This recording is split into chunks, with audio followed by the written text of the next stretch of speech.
a lot's going on in the digital space, and we thought the best way to address a lot of issues was to bring together some experts to talk about the different topics. I'm Hope Bertram. I've been your host today. I forgot to mention this. In addition to running Digital Megaphone, I write for Adweek. And so if you have anything going on that you think is cool, let me know, because I love to know what's going on so that when I'm writing a story, I have people I can reach out to. What I'm working on right now is how companies are dealing with the quickly changing social media rules and policies. So if you think that your company is doing something really cool, or if you've heard of something, feel free to email me or come up during the break. So that's me. And I'm going to let the other panelists introduce themselves, and then we'll get started with questions. Okay. Am I on? Yes. I'm Diane. I'm back, pulling double duty from this morning with Pringles. If anyone wasn't here, my name is Diane Sayler. I'm an associate director with Kellogg. I work on all their snack brands, as well as their frozen brands. And I've previously spent a bunch of years in the beer industry. Before that, agency world. So mix of both. All right. Hi, I'm Dana Shank. Formerly of Kraft Heinz. I was there up until last spring, where I oversaw our CRM and digital marketing, our social listening, and did a lot of contribution to our e-commerce capabilities as well. Since then, I've been doing some consulting with some CPG companies that I'm sitting next to, as well as have done some other recent work with PepsiCo. So enjoying this round of consulting and learning about other folks' problems and challenges. And I'm excited to share the stage with Adam and Diane. Thank you. And I'm Adam Bianco. I've bounced from the hospitality industry to my own consulting and startup life, most recently with Tidespin, the on-demand laundry and dry clean startup here in Chicago from P&G. And now I'm going to internally through another organization in their innovation team at US Cellular, starting next week. Cool, excellent. Well, thank you to all of you for joining us. So let's get started right away. Other than the major social networks, where are you all spending, or where are you or your clients spending marketing dollars? Well, I can say from my past life, one of the things that we constantly looked at was the data from our different social platforms and channels to understand where we had engagement and exposure. And certainly, as Brian was here earlier in the day, for CPG, I think Pinterest is a really large and growing platform where a lot of consumers are looking for inspiration. And as marketers, we can also understand their intent. But of course, it's important to be present across a multitude of channels, and Instagram is another growing place, as well as YouTube. If you want to connect with a younger consumer, you need to make sure that you have a diversified social presence. You know, we were, at Tidespin, we're doing a lot of paid advertising on Facebook, as I'm sure many of you are too. And what we noticed when we tracked our conversion and our ROI all the way through to people not only installing the app, but then placing an order, we noticed that the proactive channels of Google and Yelp were driving a lot better ROI for us. So we're spending more money there, but we also were very strategic about location. Location mattered a whole lot to us, depending on what neighborhood you're coming from, what type of building you're in. And so we're actually developing and looking to spend our ad dollars more into more location-based services. Ground Truth was one. Looking at other services that use the same inventory, similar inventory as Google does, but without paying the Google upcharge. Something like Choosel is one, and doing more display ads. So we were looking more into those platforms, as we said, how can we differentiate our spend just outside of Facebook and Google? 'Cause it seems like that's what everyone is doing for the most part, and how can we play in different spaces? For the Kellogg snack brands, I've seen a renewed focus in actually on YouTube with the 6 seconds, like we heard about this morning, but we've been taking a different approach, and the team has been doing a ton of dynamic creative. So for example, there was a Rice Krispie Treats program that ran last year for back to school, where it would customize the type of note that you could write your child on the Rice Krispie treat itself based on what it knew your interests were as a consumer. So let's say you were going to watch a mom influencer talk about something, it would be customized not only to you based on what million things Google knows about you, but based on the content you're about to see. Same thing if you were about to watch a video about grilling or whatever. So we've really been leveraging that tool within Google for those 6 seconds to make them ultra relevant. Cool, great. And leveraging on that topic, and actually going back now to the networks, what are some good tricks? And I know Adam, all of you I want to hear answers from, but Adam's like the king of this, is some tricks on like the organic hacks, your organic ways to hack the system instead of paid media, which you have to spend a lot. Maybe we could talk about tricks on that end as well. But let's talk about organic. Give us some tricks. Now they're expecting a lot. Let's see. Organic tricks. So one of my favorite platforms is Instagram. And I host a workshop with you, Hope, on it. And organically, especially right now, Instagram is huge, merging over into Instagram stories. I mean, I was reading recently how they truly believe stories is going to be the way to the more natural part of Instagram, and less the feed, but people are going to interact with stories a lot more. So leveraging that as much as you can, especially as a brand, because some brands are on it right now, but that has been really broken through too much on the stories, and leveraging that consistently, I think, is really big. And also just some of the things I've been reading recently, obviously on Instagram, or actually I'll talk about proactive engagement, still I think king. Currently, the way the algorithms have changed, both on Facebook and Instagram, is, and you probably have seen this, that likes and shares are not valued as high as it used to be. Comments are king. And creating an engaging community that responds back to that, whether it's on your personal brand or just personally with your friends and family, to also kind of the brand side. So as much as you can leverage that conversation with comments is huge. And a couple of the brands that are really seeking out and doing it really well and creating a brand voice behind it, I personally love Wendy's. Not only because I'm from Columbus, Ohio, in which they are from too, but Wendy's does an amazing job. But my most recent favorite Twitter account that they have great conversations is Moon Pie. Moon Pie is awesome. If you don't follow them, you need to. And they start interacting. And probably the best thing right now, in my opinion, is going slightly off topic, but the fact that like Wendy's and Burger King are chatting with each other frequently. Burger King asked Wendy's to prom recently, if you saw that on Twitter, which was hilarious. But it's really, I think it comes back to brands having an engaging conversation, not only with their followers, with other brands, and really trying to create that comment to help boost their organic rankings. Cool, thanks. Anyone else? Any other tips from them? I think, one of the key things is in the social platforms is to be relevant, and relevant in terms of making sure you're aware of trends. I know our friend from Rust-Oleum spoke earlier today where they tried to do a lot of social listening, and that's so important to do listening, but to be real time and to be nimble in terms of engaging and having a response. Be authentic and build relationship, but be relevant in real time.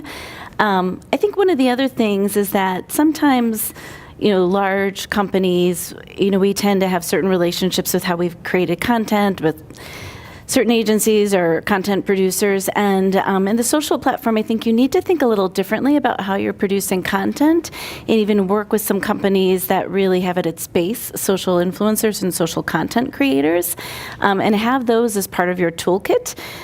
So that way you can quickly develop content and scrappily develop content and deploy it. Mm-hmm. Cool, thanks.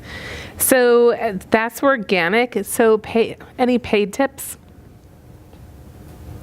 Yeah, I mean, I think to my point this morning, paid and social have an opportunity to have a really symbiotic relationship. So what we look to do often is set aside some money within your buy, even if you don't know exactly what you're going to do with it. It can be within your programmatic buy, it can be within your social buy, and wait to see what starts popping. And if you have a story that's written about your brand that's extremely positive, you can run that on your channels the way you would a produced and crafted piece for that channel, with the permission of that channel, of course. And you can see some great engagement because it the ad unit itself will look like it's got the built-in credibility. So I'll give you an example. Thrillist just wrote an amazing article for Cheez-It testing all 21 varieties of Cheez-It that are available. It was a dream article. It featured great commentary about all the different flavors, ranking down to the number one. His preference was Italian 4 cheese, and it was a great article. So what we're working on right now is putting that into a paid model to give it some more legs. So just like you can inform paid back to your earned, you can do it the other way. So we're sort of reverse engineering it there a little bit and holding that money to the side at the beginning. So excellent. So you bring up a good point. I want to expand on that a little bit. So the Thrillist article was completely organic. They just decided to do this article? Organic, I would say, is different than free. It was free, meaning we pitched it via earned. So we had a media strategy behind it. We crafted the story. We did give him the 21 flavors, right? Okay. But we didn't pay for that content on Thrillist. Got it. He wrote it on his own free will. Okay, that's exactly. Yep. Okay, cool. Was that something you pitched to a bunch of different people or specifically to that person? That was a custom pitch. Okay, cool. Because Thrillist loves those articles. They love the listicles. I'm amazed. They love the listicles. 21 flavors. I didn't know. Talk to me later. Fun fact. We were talking about sock subscriptions earlier. I feel like there should be a Cheez-It subscription just so I can get a new Yes. I love it. Actually, that's one thing, you brought up listicles. I think, when we were talking about like what works in social platforms, I think that's one area that a lot of again, big brands, we haven't always thought as much of listicles, even polls. My goodness, look at, Yanni or Lauren, Laurel, I don't know which you guys are, but think about those kind of things in social places as well as other forms of content. Cool. So good point. Yeah, thinking about outside of the box and different ways to do things. And I love that you pitched one just testing flavors. I think that's awesome. Yeah. And it's so smart. And actually, Diane talked at our event a couple years ago, and you were talking about content. And I think, Dana, sorry. You talked about content and repurposing. So I think that that's something that's a good solid thing to be doing. Okay, great. So the next question is. The policies and the rules are quickly changing. You're on one social network and Facebook, for example, and they change the rules. And there's some companies where I don't think this is a wise thing to do, but their entire network, they built it on Facebook or one network, which I think we can all agree is not the best way to do it. But outside of just not having your entire network on one network, what's a way to navigate all this quickly changing landscape? I think it's important to remember that you don't own your accounts. You don't own your facebook.com/URL. Facebook does, so they can change that at any point in time. Earlier this year, they again changed their algorithm, and 20%, sites like BuzzFeed, which relies on Facebook so much, their traffic started decreasing more than 20% because they were that type of publisher. And when you are relying so much on that one feed, you can't do that because you're hurting. You can't just put all that stock in there. But I think it's always important. I mean, we try to do always, whether it's a portion of the budget or a portion of our time allocations, always dedicated to just trying different things, experimenting with different things. So when something does change, you're already at least adapting or built in the innovation already, kind of in your time and how you're thinking as a team. Yep, I would agree. I think one area I would say is be familiar with your numbers. A lot of folks don't always take the full time to understand the whys behind some of the numbers in terms of engagement or size or frequency. Make sure you understand how your numbers are happening in terms of engagement and have a few what-if scenarios, and that will lead you to some of the test and learns that you want to do. Well, what if they change the algorithm, or what if, this kind of capability went away? Well, then we've also started testing this. So I think being aware of how you're getting your engagement and your numbers, and then thinking about that to inform the tests that you're going to go do is a smart way to play it safe a bit. Yeah, and to Dana's point, I think it's to test and learn specifically. I think it's really important that you're building your content collection, whether that's a traditional shoot or an influencer program or whatever it is that you're doing that's giving you content in a way that content can be really flexible. If you're going into a shoot to create the 30-second TV spot that was scripted out and you've all had the blessing to shoot, you're not going to have a lot of flexibility to change that around, let's say into a hilarious GIF later that could be used on Instagram or whatever is performing well as the year goes on. So if you have a flexible shoot and a team that can kind of edit on the fly, that gives you the opportunity to go where the organic numbers or even the paid numbers are more in your favor. Yep. Super shoot. Yeah. Good. Cool, good. So, and this is, I'm coming into a couple of my favorite questions. Where are we, what time, where are we? 2:39. Okay, perfect. Okay, so I love social media tools. We all use them. We all have ones we love. Let's go down the line and tell me your favorite social media tools and why you love them. We'll start on this Okay, end. I'll start. Personally and professionally, I love Instagram. It's my favorite platform to share just personal moments, but I also follow a ton of influencers in like the junk food space and in the parenting space and just things that are relevant to the brands that I'm working on. And I think even if we're not working with them all the time, it helps inform for me for ideas. What are they talking about? What are they sparking to? What are other brands doing with them? And seeing the other kinds of content that other brands are doing with the influencers in the space. So Instagram is my favorite. Another tool in the toolbox that's not necessarily a social network or a social tool is NewsWhip. If you have agency support, it's likely that your agencies might be more aware of it, but it essentially combs what was trending in the news at different times throughout the year in a slightly different way than Google does. It aggregates more, and it can tell you, if you're looking at the back-to-school season, which week of the 4-6 week back-to-school season did you see stories really start to pop? Or, for example, at the holidays, is there one key week to talk about something that's really relevant to your brand? So I know we use that a lot in the planning, up in the planning stages. One, of coming up with an idea and make sure that there's appetite for it in the media landscape, but two, to really plot the strategy then of getting the communication out there. Nice. And it's called NewsWhip, WIP. Yep. I like it. Cool. I'll have to check it Whip out. it. Yeah. I'll build on that from a social kind of tool standpoint. One of the things that I really like is listening through social. I'm curious. I like to listen, creep on folks. No. It's really important to understand how people are talking about your brand, who's an influencer, what kind of reach, what's going on in real time, how people are talking about your competitors, and how people are talking about things that you could branch into from an innovation. So whether it be a tool like Crimson Hexagon or like Trax, I think a really robust social listening tool that has access to a lot of data, and make sure you scrub and understand their capabilities with data and visual listening as well. That I think is incredibly important. From a personal standpoint, kind of like the Yanni, Laurel, some people say Pinterest is social, it's not social. I don't, for me, that is visual discovery, but I also like sharing that with my friends and seeing what some of my friends have pinned. I find inspiration there.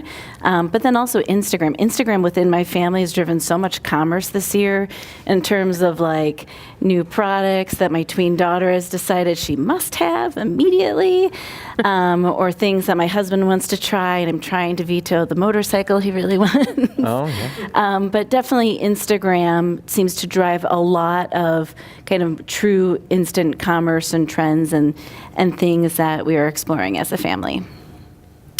Let's see, my most recent favorite tool right now, and I just got introduced to this, is called Focal Mark. It's an app for Instagram on your phone. It's free, so there's like a $3 paid version. And what it does, you type in location which you're at, the style of photography you're taking, maybe the camera type if you're using a Canon or anything like that, and it spits out 30 hashtags ready to go for you that you can then add to your Instagram really easily. It's Focal Mark. So that's been my recent favorite. For a while, even with Tidespin, we have a PNG backing, but we still were kind of at arm's length. Here's a little bit of money, go figure it out. And video for us was still kind of very intimidating. We were trying to do a little bit, but we don't have the budget to hire somebody, and I'm not a videographer. So we started looking into several different services to help us get there, and there's tons out there. You Google one, and 10 will start remarketing towards you in the next 24 hours. But one that I liked is Biteable.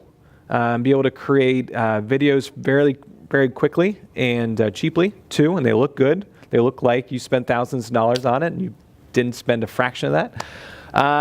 And what's those? There's a third one. Oh, for influencers. One I've used recently has worked well is the Tribe. You basically say you want this type of content, they get it in, you only pay for the ones you choose. And then it's great, they get you really authentic content you can use then even for your ads and paid ads as well. So that's another good one. Cool. I'm going to add a couple. So I love Canva. I don't know. I know it's. I love Canva. Yeah, widely used. All of the different stuff created today in Canva. We create a lot of cool stuff in there. It's easy to share, so I love that. I'm not sure if this works anymore. I used to work a lot with influencers, and I don't anymore. There's a website, and it's called cheaters.statuspeople.com.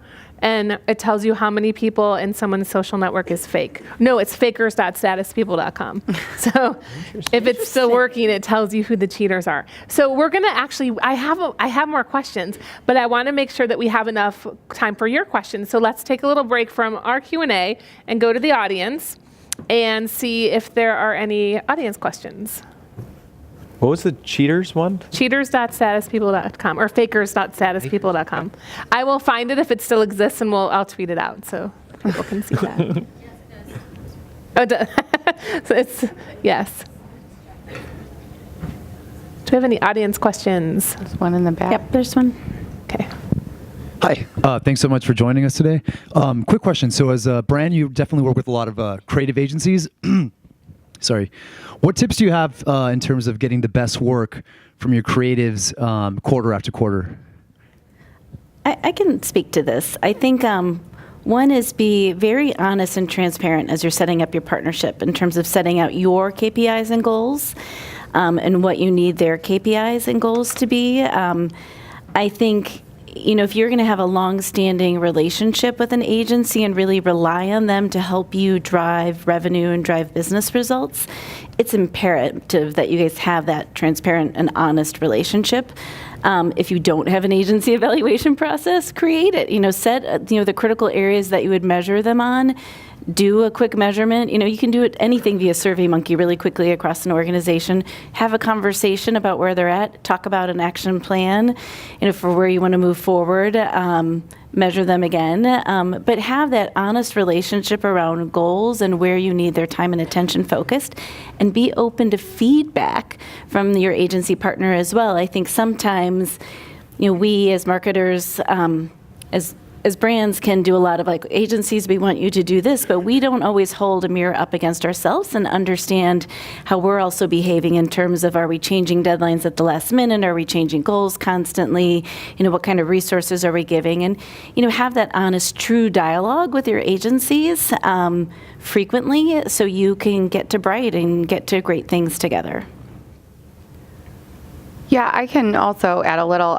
This is combining my total career, not just my time at Kellogg, but I actually think the AOR model is not always to the brand's benefit, and that's because not every project is best suited for your AOR. Right. And so, at my last organization, we had a host of different agencies and creatives across our brands.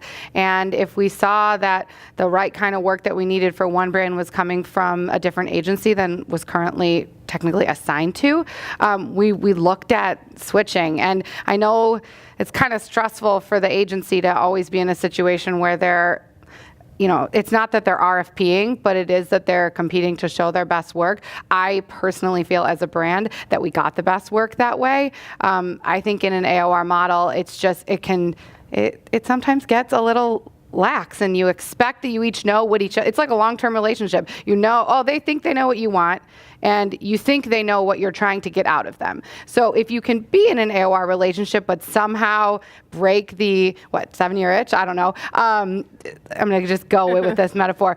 How can you keep it fresh? So that would be my thought, is either don't go AOR and keep a list of agencies who can work with you depending on what your needs are, or if you are in that model, have the right relationship with those agency partners, like your creative directors or your account leads, that you can, kind of mix up the projects so it doesn't get rote. Good, cool. Before you go there, I have a quick follow-up question, and this is for all three of you. We had talked about this as a committee with the gig economy, the different the crowdsourced. Uh-huh. Is that anything that any of the companies you've worked for have used? Are you speaking more towards like crowdsourced fundraising or crowdsourced like content? Content. Yes. Like content and creative. Yes. So I was previously at Mike's Hard Lemonade before I came to Kellogg, and we used that a ton for times of year when our internal agency team got too full. Summer was really busy for the brand, and simply the bandwidth wasn't always there. So there was a host of not only freelancers who we'd employ, but then like some of these content services and photo services for Instagram and things like that. I don't remember them off the top of my head. I was going to ask you what are. But I can. Yes, I absolutely can follow up, and you can share them out. How quickly you forget from your last job, but I can definitely follow up with a few of the ones we used a lot. I have a company that I've enjoyed working with, and have known one of the founders and think highly of his model called Social Native, where they work with different folks out throughout the country and really help you produce great content that's really socially driven. And they have a variety of folks that they work with, and kind of that kind of arrangement that you're talking with. Yes. And there's social snacks too. That they are. Do you know them as well? Yeah, I know that. I would say Social Native is another one that I've heard about and heard good things. I do say that leveraging those platforms is always good, especially early on, coming from sometimes the startup side. I always caution if you're trying to push UGC right out of the gate, it normally doesn't happen because only a fraction of your audience is going to be engaged. And when your audience is 1,000 or 2, or even a couple hundred, you're not going to get it. So when you see and you're envious of brands like Mike's Hard Lemonade or these major brands that are getting so much great content from their community, that's because their community is huge. So I think early on, it's very important to kind of leverage Social Native and these few other ones. Nice, cool. Okay, now back to the questions.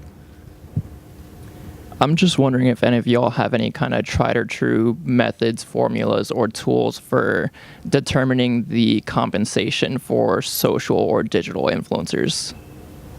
For influencers? Yeah, I'm going to repeat the question because I'm not sure if the mic picked it up and we're filming this. So the question was, is there any way that you come up with, how do you figure out compensation for social media influencers? Oh, compensation. I can speak to a campaign we did and a little bit with Tidespin. So we worked with a few different influencers out of the gate, and for that we were just kind of trying to figure it out. We just negotiated a little bit of what they're trying to look for, obviously try to bring them down a little bit potentially, but once we saw that, once we worked with a few, we said if you have this many, we noticed the correlation between monthly blog post visits and Instagram followers to how many installs and orders we got. And we put that, instead of letting the influencer negotiate for us, we took that and said, this is what makes sense for our customer acquisition cost, and this is how much we are going to pay for your following. And a little bit of a take it or leave it approach when we started working with influencers a bit, say this is how much we are paying versus letting them dictate to us. And I think for each business, at least for some, getting that down and figuring out a little bit to start and then just kind of going from there, whether it's you look at the follower count, whether you look at the monthly page views, I think that's really important because you got to make sure it hits your numbers versus trying to go with what they have all the time. Yeah, I would add to that, I would also look at collectively, like how are you spending a content budget, whether it's for SEO or whether it's for content for things on your website, my past, with recipes. We did the math of and looked at all of our different partners and providers and looked at what we were spending on almost like a photo, a listicle, a video standpoint, and then looked at some of the ranges of the impressions and the reach, so that way we had kind of ballparks to understand and compare against, and it can lead you in different ways in terms of shifting some budgets to some other people, or sometimes we think big expensive content, it's really expensive, oh well, you know what, we got a lot more reach out of this in certain ways. So I think it's, don't just look at how you're spending it within social influencers. I would do a quick look at kind of more broadly and then do some math and comparisons that way. Cool. And this is, again, my follow-up question. So when you're working with influencers, do you ask them for proof of their traffic and their numbers, like screenshots? Yes. Oh, yeah. Okay. And they don't get offended? I don't think they can anymore. Okay.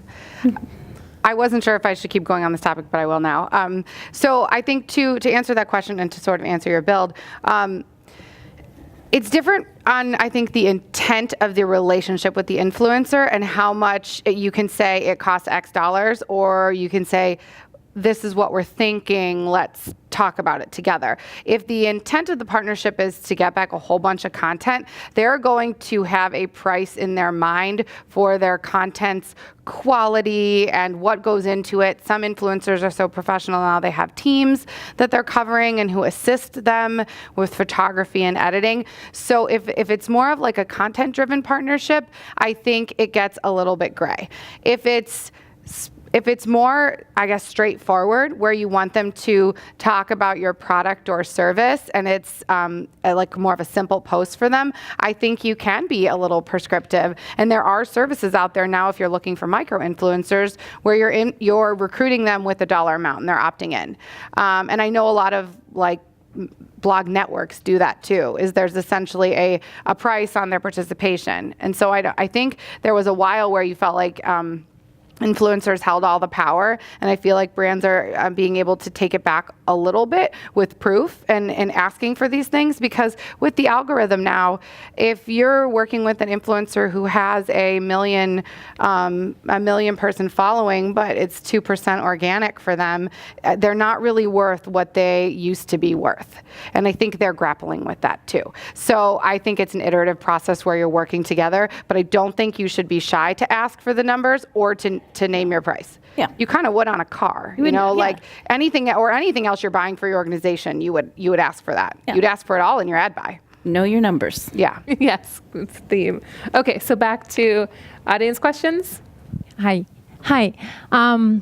Continuing on the influencer really quick. I'm an influencer. I'm working with influencers. Started to partner with a lot of companies in Chicago, and that works really well. Sometimes on a trade, and there's numbers on influencers. There's some people do free, and some people do 20K on a post here. So the question is, how do I reach to bigger companies? What's the best way for influencers to approach Kellogg's, Spin, Kraft? That I feel like I'm really connected to with the Chicago. I get the introductions a lot, but to reach farther, how do I do that? I mean, I would say from my standpoint, there's so many influencers out there that, we could work with, right? And so we do tend to lean on some of our social agencies or different aggregators of influencers, and then we would look and do the math through social listening at like reach or regional relevance, or, just understanding like how they've talked in the past. I think for a lot of large companies, for like a one-off influencer to approach, unless like you're very niche and very connected and have a really tight story, you might get lost as you did that outreach. I think, definitely ensuring that you're connected to folks who are more aggregators is important. It's not that a single influencer couldn't knock on the door and get a response, but we tend to do things with scale. We need to do things efficiently, and we need a certain amount of scale. And so working with somebody who can get us 5 people, throughout the country quickly that meet our needs, like that's kind of the speed and the pace at which we work.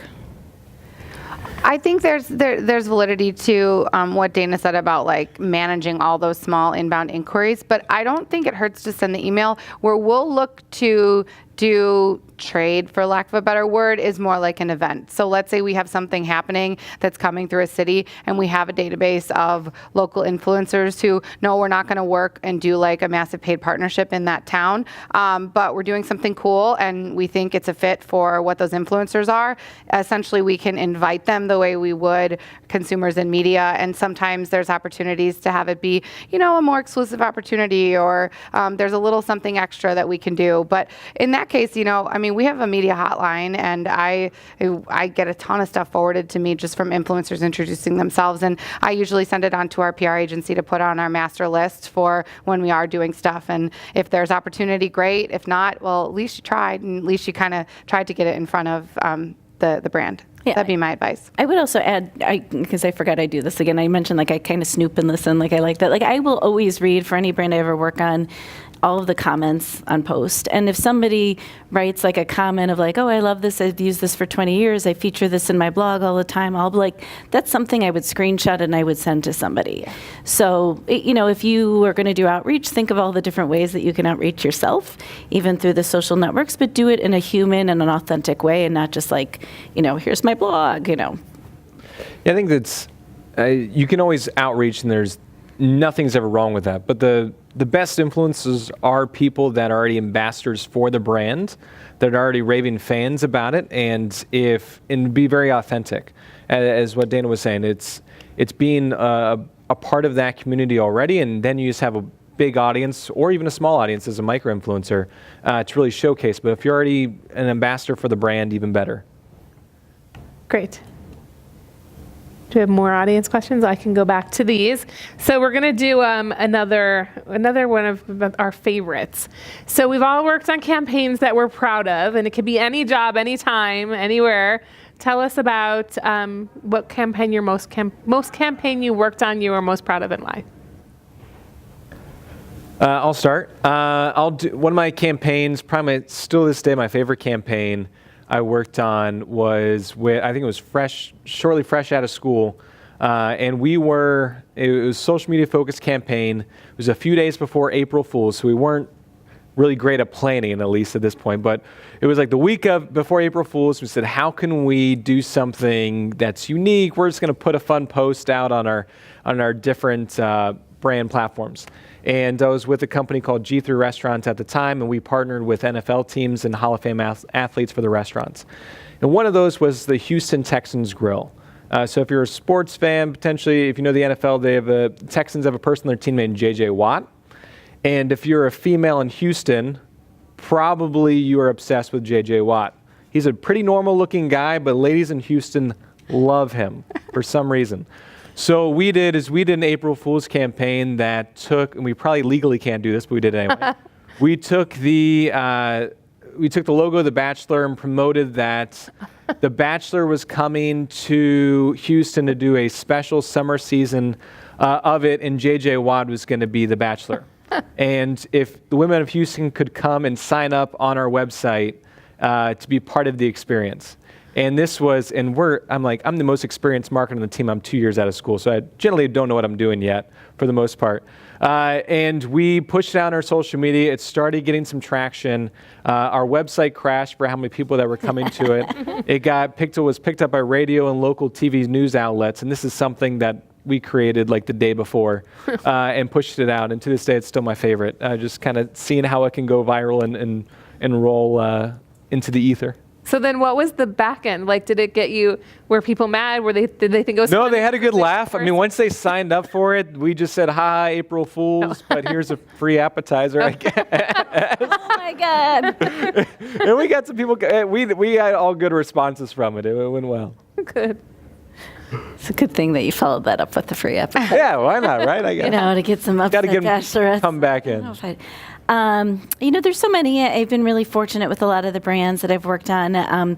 I can say one of the things I truly am most proud of is my experience running the CRM platform at Kraft was to grow it to the size that it was, to launch Instagram, to improve its stability, to create more content than we ever had in really interesting and different ways.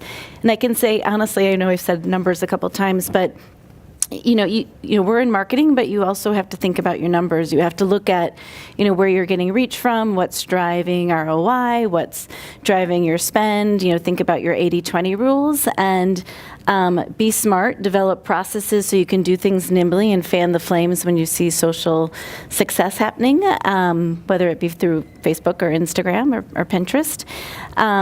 But to also understand and respect some of the core channels that you might have, like email, your basic website, et cetera, and think about the tools that are free and existing, things even within Google Analytics, that can tell you really interesting things about your website and your channels that you can quickly pick up and do something with. But making sure you create processes to look at numbers, think about them, and then go do something.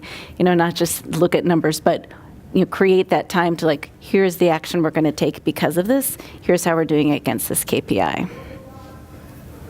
Awesome. I always struggle with this question because I feel like I've gotten to do a lot of really cool things over my years. But I think one of my favorite like campaigns that I worked on was it was during my time at Mike's Hard Lemonade, and the brand was all about summer and backyards. So we actually took over an office building in Chicago. We took over the elevator, and we put Graham Elliott, the chef, in the elevator, who he's a Chicago chef. I'm not sure how many people are familiar with him, but he makes a pretty killer burger.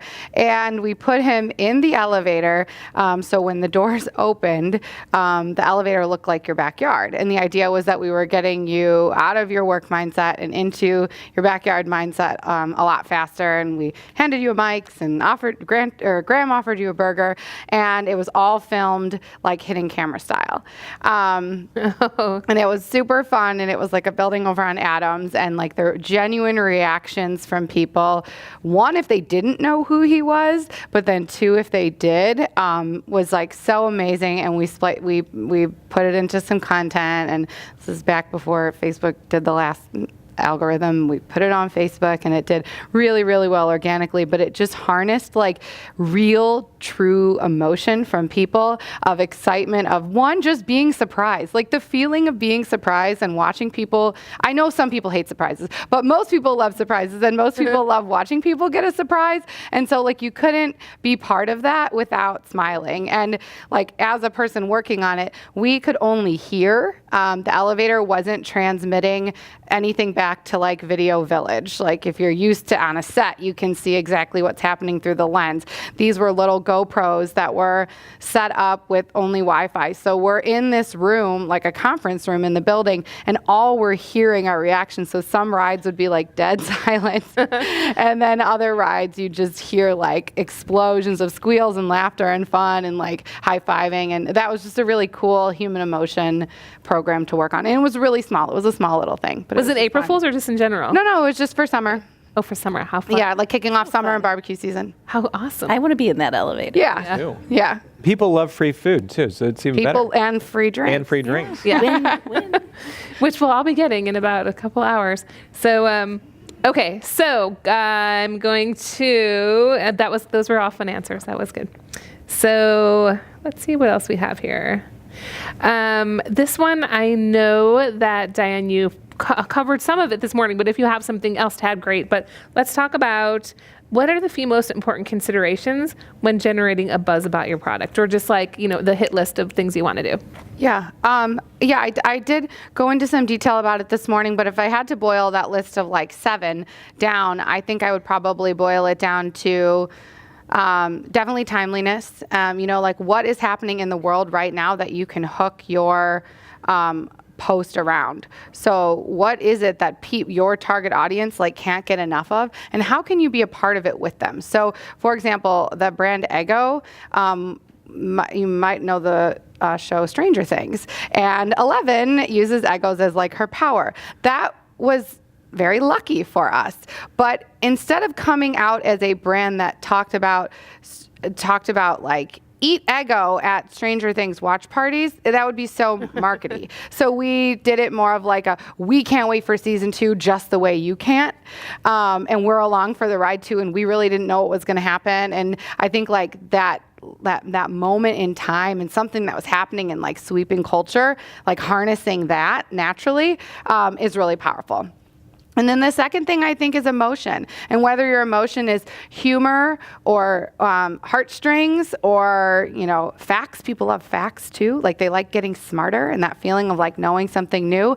I think infusing some kind of emotion into what you're doing is really important. And obviously the emotion has to just be authentic to your brand. Some of the brands I work on have the opportunity to play in a more humor, comedy, playful space, but others in our portfolio do an amazing job like pulling at your heartstrings, and you're watching creative that's making you tear up. So like find your voice, and I think you have an opportunity to play that up, and then it's going to work in earned and social, I think. Cool. Good. I would add that, this is maybe a little different spin. Having worked on some brands where we've changed product formulation or packaging or what have you, and you think about how you're trying to drive buzz with these new changes. As a digital marketer, you definitely learn that you need to be very planful about an experience like this, and not just think about like your paid advertising and that commercial or the print ad, the digital ad, the banner ad, but not just think about your own channels, but think about all the other places where a consumer touches your brand or learns about your brand, and think about where you can influence or adjust that content. If you're changing the formulation of your brand, like is it on a retailer's website too, and how do you do that? So, think about all the different ways that a consumer learns about your brand and kind of scrub that in advance of a big change. And then also action plan. What if something goes wrong? What if everybody hates your new product? What if the new technology that your product is based on completely changes or becomes obsolete? Like, you need to have some action plans at the ready and be doing some social listening once you launch, so that way you can put an action plan in place and then ensure that you don't have negative buzz happening, but that you are building on buzz and having a positive commentary. So be planful and be prepared.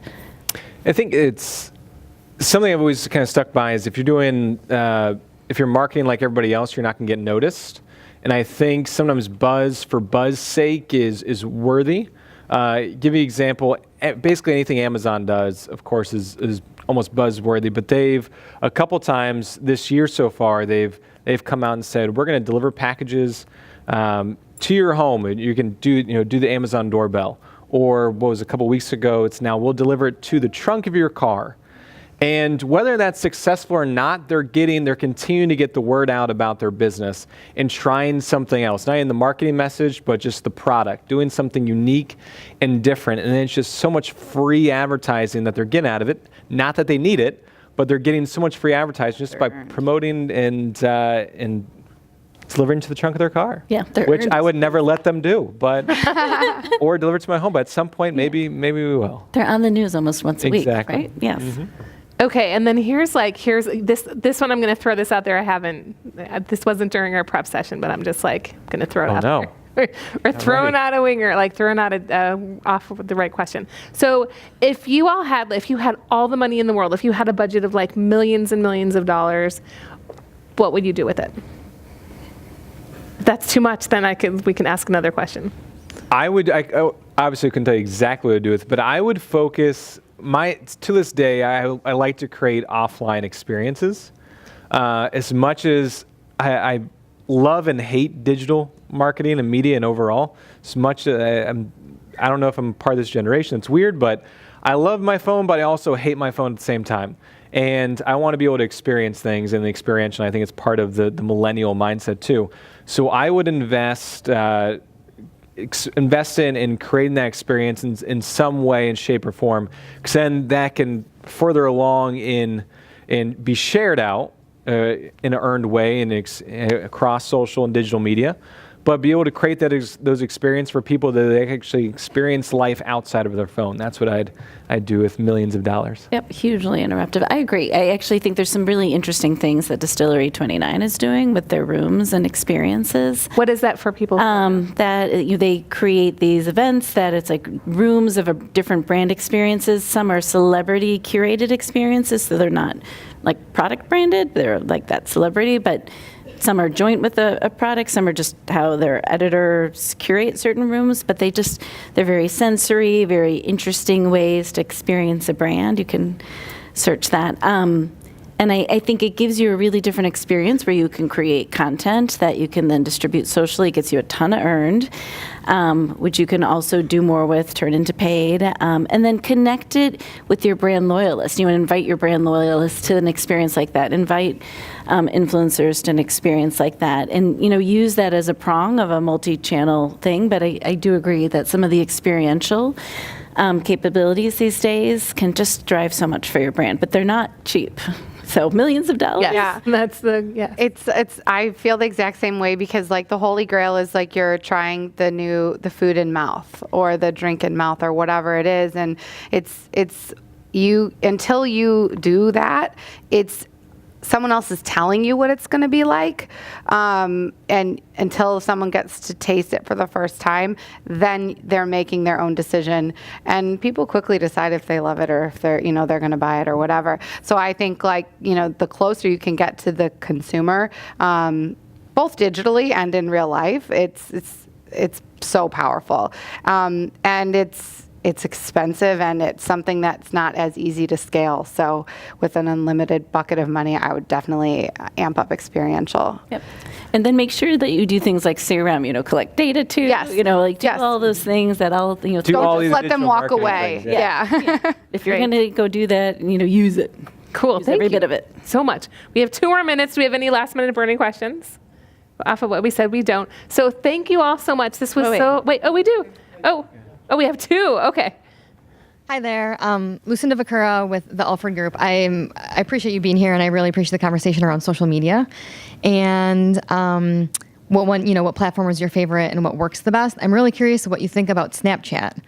And when we talked about Gen Z, I have nieces where I literally can't get a hold of them without snapping. Yeah.